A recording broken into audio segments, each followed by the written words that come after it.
Counting calories is stupid. I've never been one to count calories because I know that you just can't get accurate in your estimate.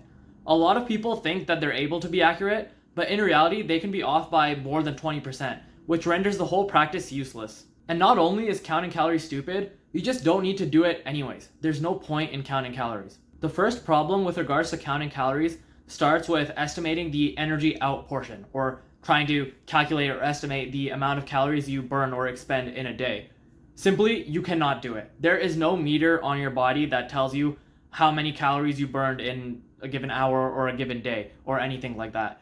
Everybody who tries to count calories, what they do is they go to some kind of online calculator, or they have some kind of watch that somehow tries to guess the amount of calories they're burning. But all of these different methods, whether it's the online calculators who are literally just taking your weight and your perceived activity levels, or these watches, which I don't know the direct science, but I know for sure that they're not able to get even close to accurate. Again, it's just a guess in large part based on your height and weight and general activity levels.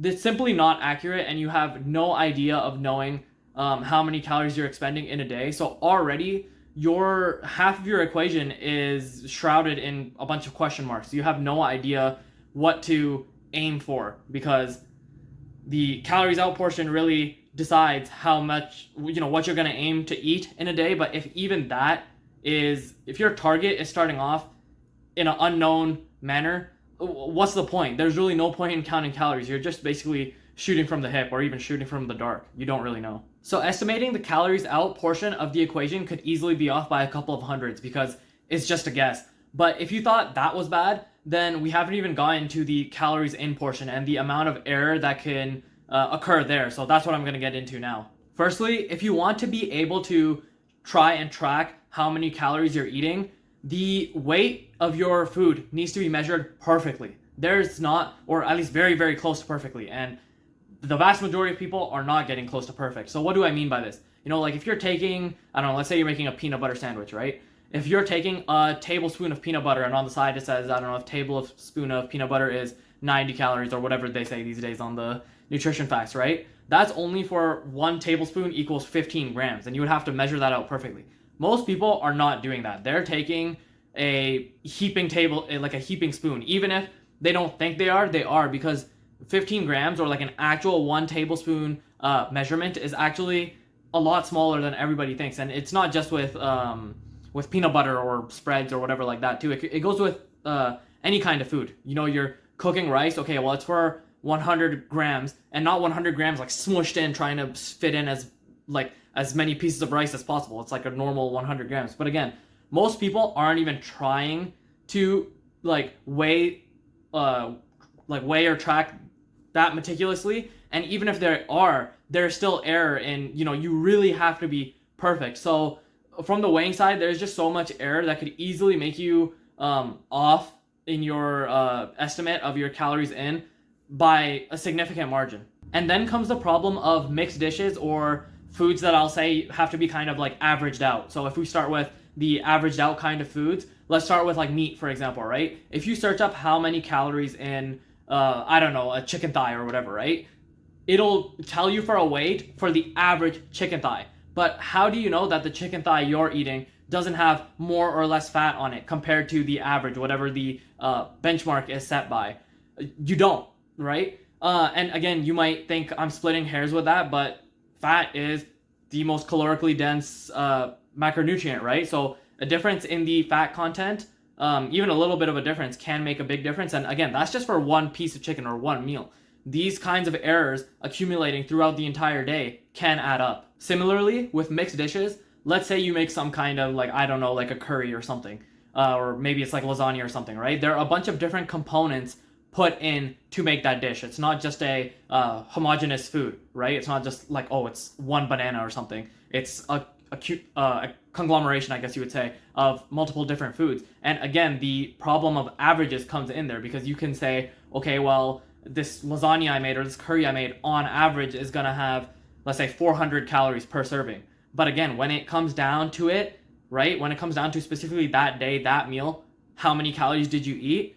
Well, it's hard to know, because maybe in you taking the curry, you accidentally took a little bit more oil than usual, or less oil than usual, or the piece of meat that was in the portion of curry you took was bigger or smaller, or again had more fat or less fat than the average. Again, you'll probably think that I'm splitting hairs here, but you have to understand that you can easily be off by like 100 or 200 calories, and that is, depending on the dish, could be the one or two bites of the food, or maybe like 3 bites of the food. But that is a big enough difference that it can make a big difference in your body composition outcomes, because a lot of people are on their surplus or deficit based on just 200 or 300 calories, and you can easily be wrong by that amount just based off the reasons I've already given. But if you thought that either of those reasons were already terrible and already gonna give you too much error, well, you're not ready for this last one. This last one is really just the death blow for counting calories, and why